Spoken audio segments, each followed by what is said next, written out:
신명기 7장 9절에서 11절 말씀 봉독합니다. 그런즉 너는 알라 오직 내 하나님 여호와는 하나님이시요 신실하신 하나님이시다. 그를 사랑하고 그의 계명을 지키는 자에게는 천대까지 그의 언약을 이행하시며 인애를 베푸시되 그를 미워하는 자에게는 당장에 보응하여 멸하시나니 여호와는 자기를 미워하는 자에게 지체하지 아니하시고 당장에 그에게 보응하시느니라. 그런즉 너는 오늘 내가 내게 명하는 명령과 규례와 법도를 지켜 행할지니라. 아멘. 우리 한번 선포합니다. 하나님은 살아계십니다. 하나님은 살아계십니다. 하나님께서 살아계시다는 거죠. 오늘 말씀을 통해서도 여전히 우리에게 말씀하십니다. 그런즉 너는 알라 오직 내 하나님 여호와는 하나님이시오 신실하신 하나님이시라. 그를 사랑하고 그의 계명을 지키는 자에게는 천대까지 그의 언약을 이행하시며 인애를 베푸시되. 하나님 살아계시다는 거예요. 하나님 살아계시다. 자, 여기서 신실하신 하나님이라고 나오죠. 신실하신 하나님. 오 신실하신 하나님. 신실하신 하나님. 신실이라는 말은 무슨 말일까? 신실.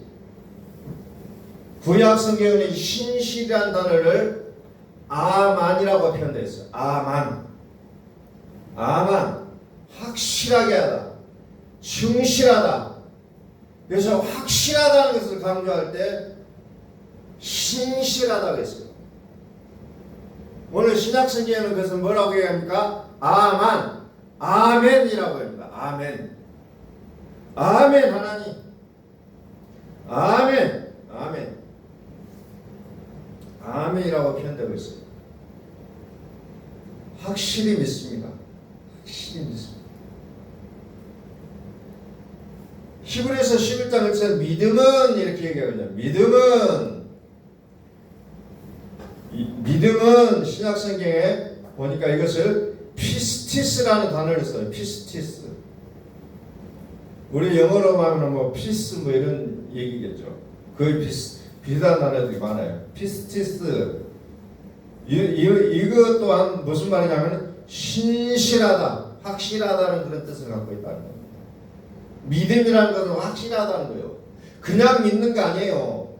난 믿음 있어요 하고 머릿속에 어떤 그냥 지나가 버리는 소리가 아니라 확실하게 믿는 거죠. 이거. 오늘날에 많은 기독교인들이 있지만은 개념상 믿어요. 개념적으로 믿는다는 겁니다. 믿음이라는 게 실제 하나님은 내 안에 살아계심을 믿어야 될 건데 그냥 개념으로만 믿어요. 왜 오늘날 교회가 힘이 약하냐? 믿음의 사람들이 왜 믿음이 약하냐? 개념으로만 알고 있다는 겁니다. 어떤 이론적으로만 알고 있어요.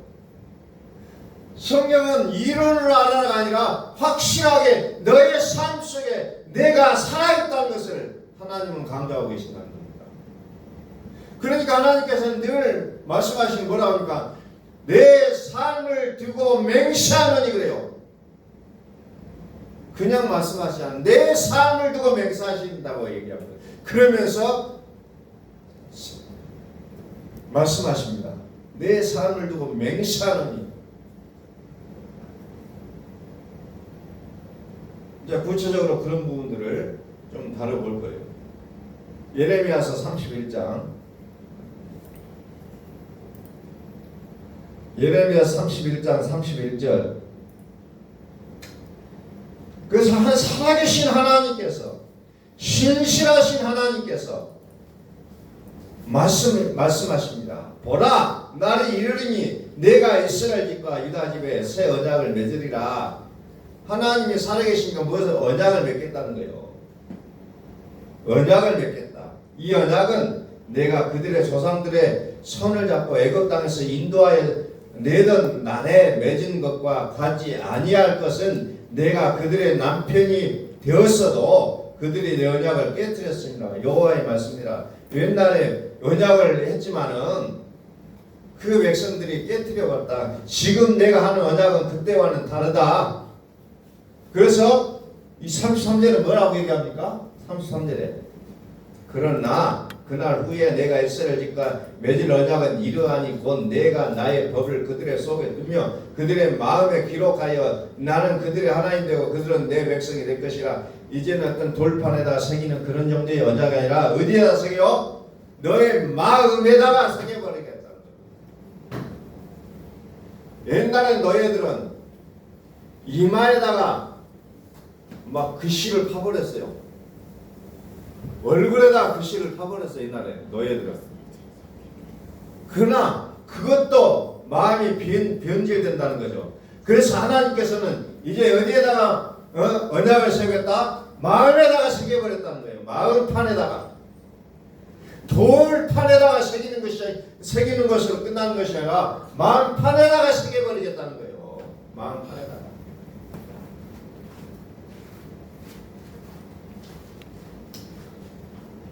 어떤 기사를 보니까 지리산 천왕봉 아시잖아요. 그 천왕봉에 보면은 바위가 이렇게 병풍처럼 들어져 있는 그런 데가 있다고 그래요. 그래서 옛날에 독립운동을 하면서 거기다가 자기들의 마음을 돌판에다가 장구하게 기록을 해놓은 것이 발견됐다고 해요. 그래서 돌판에다가 마음을 자기들의 그 마음을 기록한 건 무슨 말이에요? 나는 변하지 않겠다는 거죠. 나는 절대로 변하지 않는다. 나는 여기에 기록된 대로 반드시 조국의 통일을 이루겠다라는 각오를 갖다 적어놨다는 거예요. 그런데 이 돌에다가 새겨놓을 뿐만 아니라 이제 하나님께서는 우리의 마음판에다가 하나님의 언약을 기록하겠다는 거예요. 그러면서 뭐라고 말씀하시냐면은 나는 그들의 하나님이 되고 그들은 내 백성이 될 것이다. 그냥 돌판에다가 새겨놓은 것이 아니라 마음에다가 완전히 새겨놔버리겠다는 겁니다. 우리의 율법은 하나님께서 율법 돌판에다가 기록해서 줬어요. 그런데 하나님은 이제 어디에다가 이렇게 우리의 마음에다가 새겨놓는다는 거예요. 그들의 법을 우리의 마음에 새겨놓는데 히브리서에도 나오잖아요. 여러 군데 나와요. 마음에다 결국 하나님은 우리의 마음에다가 하시겠다는 거예요. 우리의 마음에다가. 신명기 7장 9절 그런즉 너는 알라 오직 내 하나님 여호와는 하나님이시요 신실하신 하나님이라. 그를 사랑하고 그의 계명을 지키는 자에게는 천대까지 그의 언약을 이행하시며 인애를 베푸시되. 예레미야 31장 33절 주께서 이르시되 그러나 그날 후에 내가 이스라엘 집과 맺을 언약은 이러하니 곧 내가 나의 법을 그들의 속에 두며 그들의 마음에 기록하여 나는 그들의 하나님 되고 그들은 내 백성이 될 것이라. 여호와의 말씀입니다. 네 하나님 오직 너의 하나님 여호와는 하나님이시여 신실하신 하나님이시라. 그를 사랑하고 그의 계명을 지키는 자에게는 천대까지 복을 주겠다. 자, 내가 나의 법을 그들의 속에 두며 그들의 마음에 기록하여 나는 그들의 하나님 되고 그들은 내 백성이 될 것이라. 히브리서 10장 16절에 보니까 주께서 이르시되 그날 후로는 그들과 맺을 언약이 이것이라 하시고 내 법을 그들의 마음에 두고 그들의 생각에 기록하리라. 그래서 지금 어때요? 마음의 법을 새기는 시대예요. 마음. 다시 말씀드립니다. 너희는 이 마음을 품으라 곧 그리스도 예수의 마음이니. 마음에 언약을 세우는데 그 언약이 무슨 언약이냐? 그리스도라는 거예요. 그리스도. 이것을 간과해버리면 아무리 산을 옮길 만한 믿음이 있어도 태산과 같은 믿음이 있어도 그 믿음이 하나님 인정할 수 없는 믿음이라는 겁니다. 오늘날에는 각자 자기의 믿음이 최고라고 말하는 집단들이 많이 나타나잖아요. 그러나 그 하나님의 언약이 그들의 마음에 새겨졌지 않으면은 그것은 다 가짜라는 거예요. 이제 하나님은 마음에 새기겠다는 겁니다. 내 법을 그들의 마음에 두고 그들의 생각에 기록하리라. 이제는 마음과 생각에 하나님이 이제 기록하겠다는 거죠. 그래서 성경은 모든 성경의 사건은 어디의 사건이냐면은 마음의 사건이라는 거예요. 겉으로 나타나는 거 아니에요. 자꾸 성경을 외치면서 현상들을 얘기하고 있다는 겁니다. 그러면서 성경은 그대로 이루어졌다. 맞아요. 그대로 이루어져요. 안 이루어질 수가 없는 거예요. 그러나 성경은 마음의 사건이에요. 이제 얼마 안 있으면 한란의 시대가 온다. 요한계시록에 나온 한란의 시대라고 온다. 근데 이미 우리 마음속에서부터 이 한란을 맞지 않으면 결단코 그리스도가 우리 안에 사실 수가 없다는 거예요. 우리 마음의 사건이에요. 성경은. 그래서 오늘 말씀은 무슨 말이냐. 하나님이 살아계시는데 하나님의 살아계신다는 말씀을 다른 표현으로 하면 주님의 주되심이에요. 내 인생의 주인이 누구냐? 내가 지금까지 살아왔던 나의 주인으로 삼았던 것은 이제 내려놓고 내 주 되심을 우리가 인정하자는 거예요. 그것이 이루어지지 않으면 나는 그냥 기도를 많이 하고 성경을 많이 읽어도 의미가 없어져 버린다는 겁니다. 내 인생의 주인은 주님이신 줄로 믿으시길 바랍니다. 내 삶의 주인은 오직 주님이라는 거예요. 주님이에요. 그래서 그 주님이 내 마음에다가 법을 새겨놓겠다는 거예요. 내 생각에다가 하나님의 법을 새겨놓겠다는 거예요. 다시 말해서 하나님 우리를 영원히 하나님의 자녀 삼겠다는 약속입니다. 666이 무서운 것이 아니라 하나님께서 우리 법을 하나님의 법을 우리의 마음의 생각에다 새겨놔버리면 끝나는 거예요. 그 환란이 어떤 환란이 우리를 흔들어 댈 수가 없는 거예요.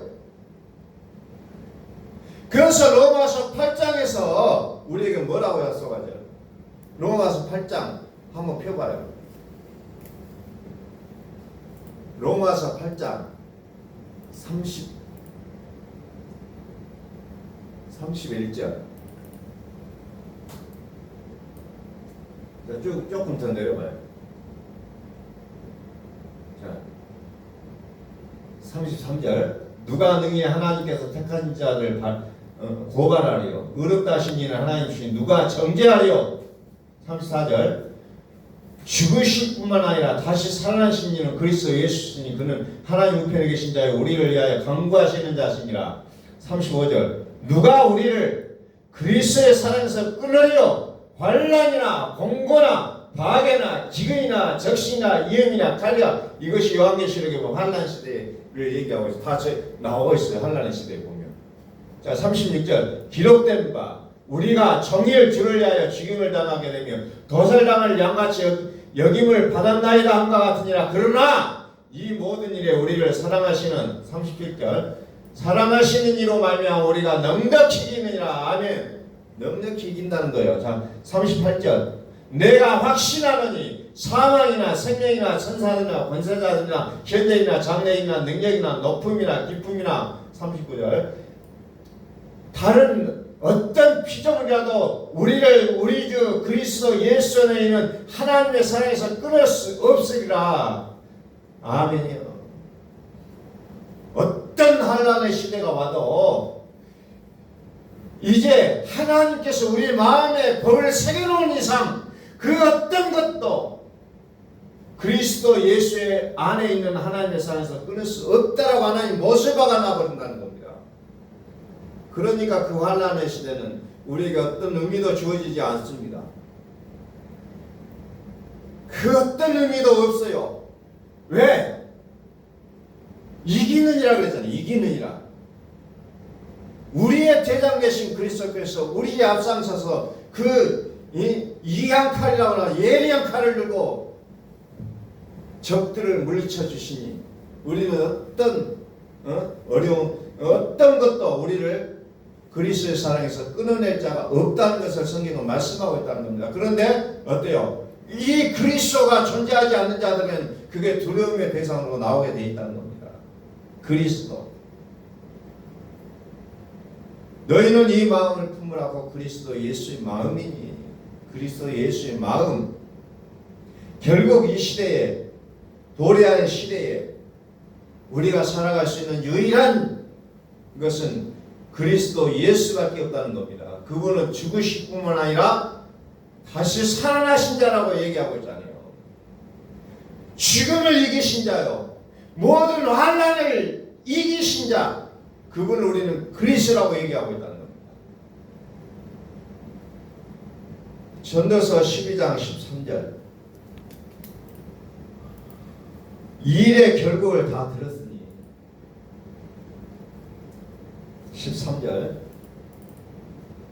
이 일의 결국을 다 들었으니 하나님을 경외하고 그의 명령들을 지킬지어다. 이것이 모든 사람의 본분이라.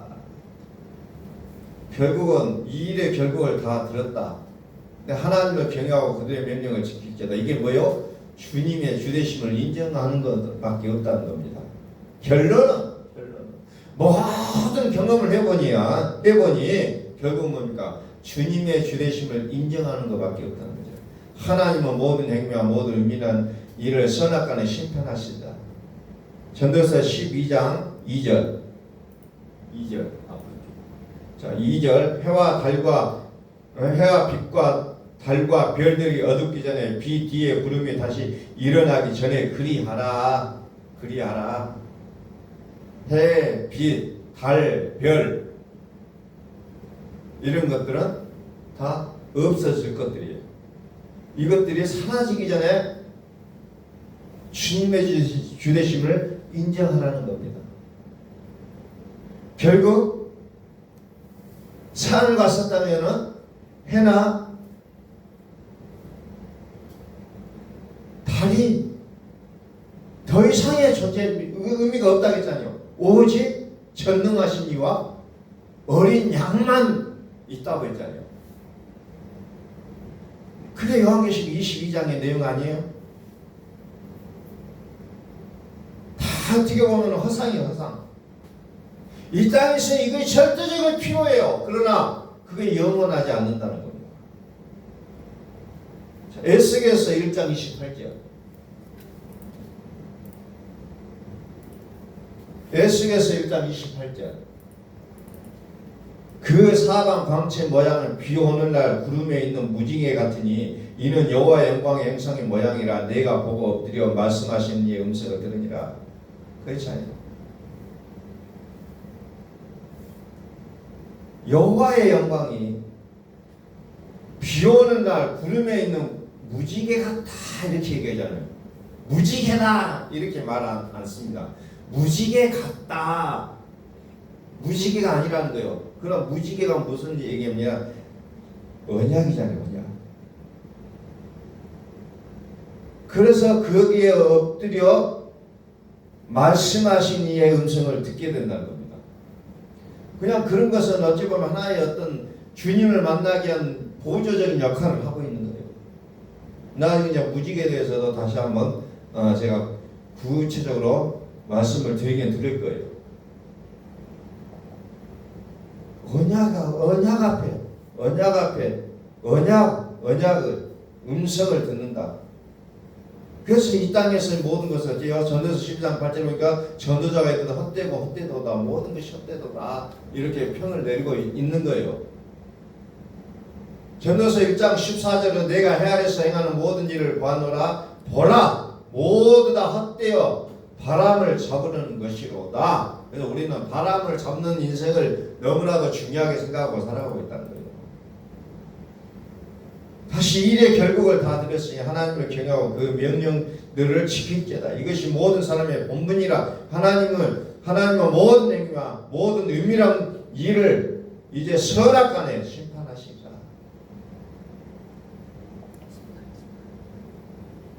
다시 예레미야 31장 31절.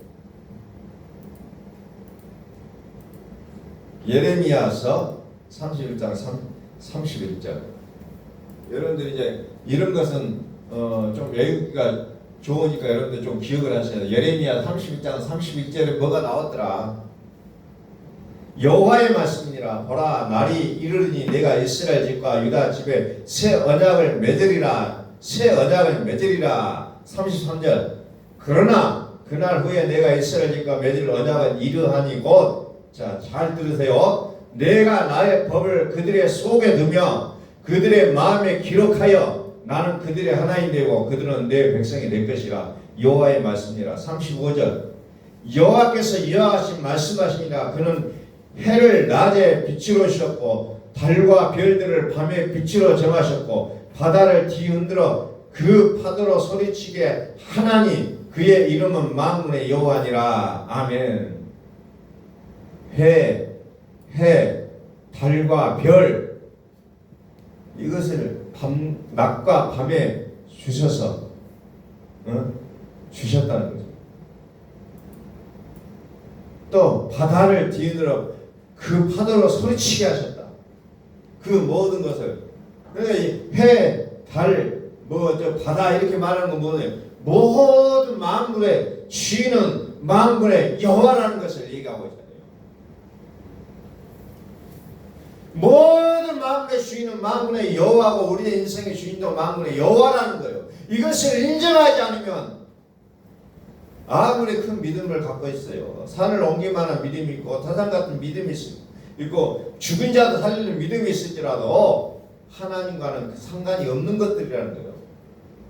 그래서 오늘 우리가 우리의 믿음을 바로 알자는 거예요. 바로 알지 못하면 우리는 산을 옮기만 믿음을 따라갑니다. 죽은 자도 살리는 믿음을 가는 거예요. 그러나 하나님 복음 안에서 죽은 자도 살리는 일이 있어요. 그러나 그것이 다가 아니라는 겁니다.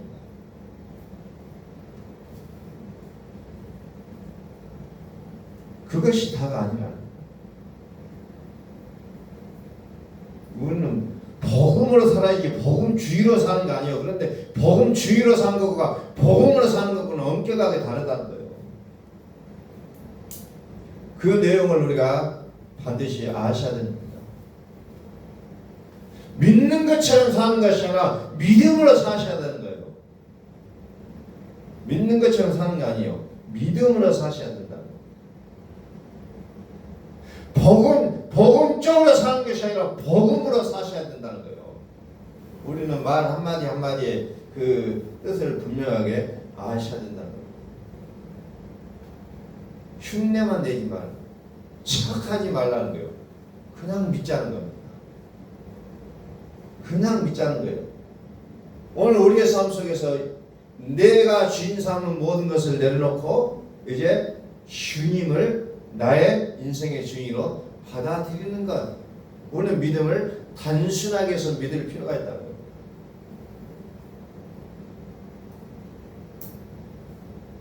신명기 8장 3절로 넘어갑니다.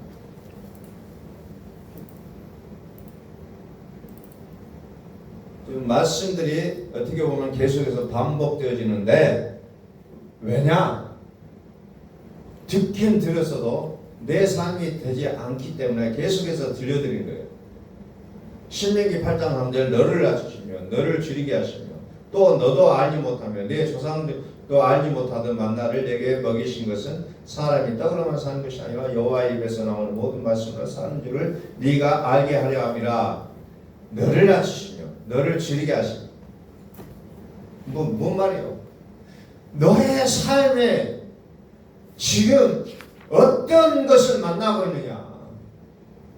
이 모든 것은 그냥 우연히 나타나는 현상이 아니라 내가 너에게 주어진 환경이다. 왜 주냐?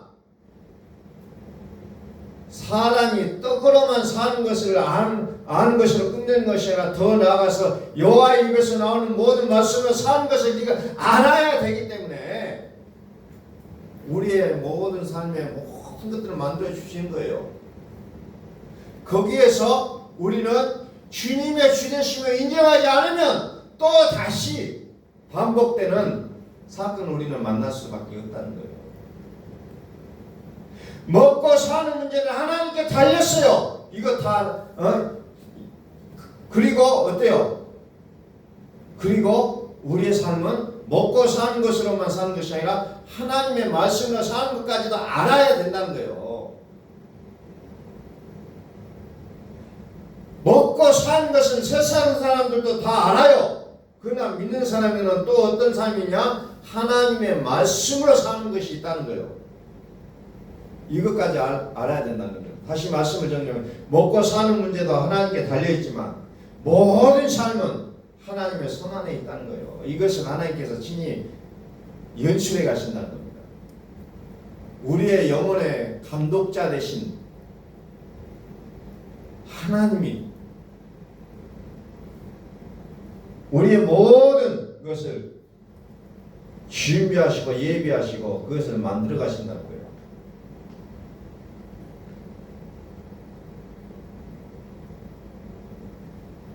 그래서 결국은 하나님의 말씀으로 살아야 된다는 것을 알아야 된다는 거예요. 그리고 하나님의 말씀을 들으셔야 된다는 거죠. 그리고 그 말씀으로 우리의 삶을 만들어 가셔야 된다는 겁니다. 이것이 하나님의 살아계심을 믿는 자의 삶이고 주님의 주님 되심을 인정하는 자의 삶임을 우리는 다시 한번 기억하시고 오늘 우리의 삶이 하나님의 말씀으로 만들어져가는 우리의 인생이 되시기를 예수 그리스도의 이름으로 선포합니다. 기도하겠습니다.